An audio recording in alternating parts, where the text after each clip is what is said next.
भारत में एक से बढ़कर एक पहलवान हुए हैं जिन्होंने दुनिया में देश का नाम रोशन किया और खूब नाम कमाया।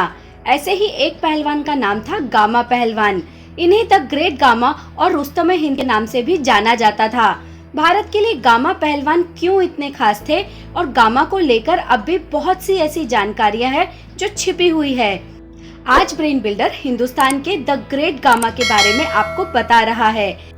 एक वक्त था जब हिंदुस्तान के गामा पहलवान के आगे अच्छे अच्छे पहलवान पानी भरते थे।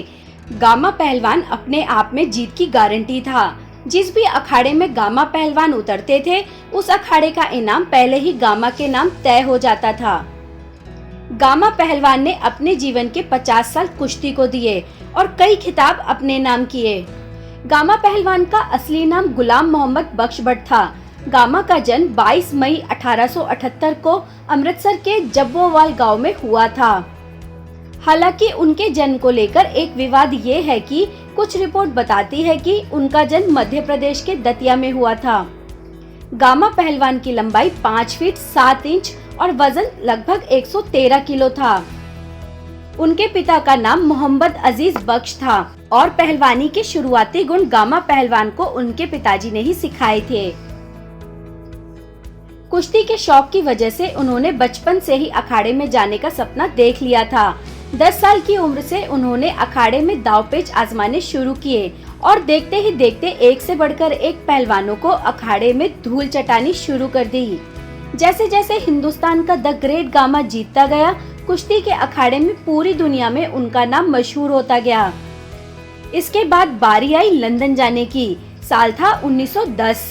1910 में गामा पहलवान अपने भाई इमाम बख्श के साथ इंटरनेशनल कुश्ती चैंपियनशिप में अपनी बाजुओं की ताकत दिखाने के लिए इंग्लैंड गए थे।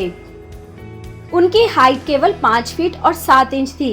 इस वजह से उन्हें इंटरनेशनल चैंपियनशिप में शामिल नहीं किया गया। इसके बाद उन्होंने वहां के पहलवानों को खुली चुनौती दी कि वो किसी भी पहलवान को 30 मिनट में हरा सकते हैं, लेकिन उनकी चुनौती किसी भी पहलवान ने स्वीकार नहीं की थी। गामा पहलवान ने अपने करियर में कई खिताब अपने नाम किए, जिसमें वर्ल्ड हैवीवेट चैंपियनशिप 1910 और वर्ल्ड कुश्ती चैंपियनशिप 1927 भी जीता, जहां उन्हें टाइगर की उपाधि से सम्मानित किया गया। गामा पहलवान ने martial art artist Bruce Lee को भी चैलेंज किया था। जब ब्रूस ली गामा पहलवान से मिले तो उन्होंने उनसे द कैट स्ट्रेच सीखा, जो योग पर आधारित पुशअप्स का वेरिएंट है।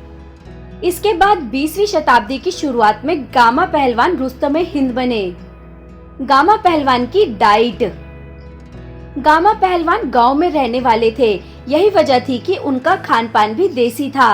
उस वक्त भी गामा पहलवान की डाइट काफी हैवी हुआ करती थी। गामा पहलवान रोजाना 10 लीटर दूध पीते थे, साथ ही 6 देसी मुर्गे भी उनकी डाइट का हिस्सा थे। आधा किलो घी और 100 रोटी लेते थे।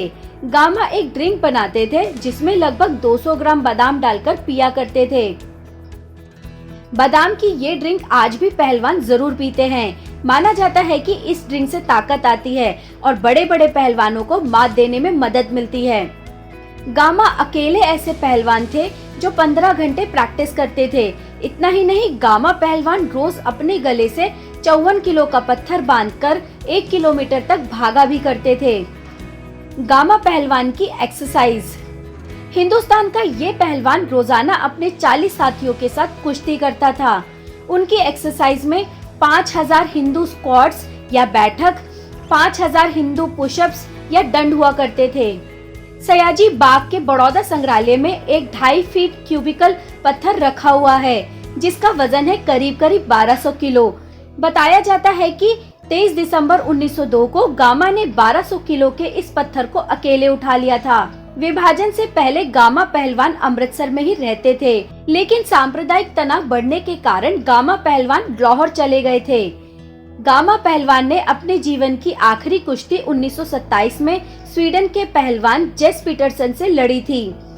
खास बात ये रही कि इस पहलवान ने अपने जीवन में 50 से ज्यादा कुश्ती लड़ी थी और एक को भी नहीं हारा था। फिर वक्त आया जब गामा पहलवान ने कुश्ती छोड़ दी, जिसके बाद उन्हें अस्थमा और हृदय रोग की शिकायत शुरू हुई और उनकी हालत खराब होती गई। इस मशहूर पहलवान के पास इतनी आर्थिक तंगी आ गई थी कि आखिरी समय में उन्हें अपने मेडल तक बेचने पड़े थे। लंबी बीमारी के बाद आखिरकार 1960 में 82 साल की उम्र में उनका निधन हो गया था। आज भारत रेसलिंग की दुनिया में अपना नाम कमा रहा है, लेकिन आज भी हिंदुस्तान के करोड़ों लोगों को गामा पहलवान के बारे में नहीं पता।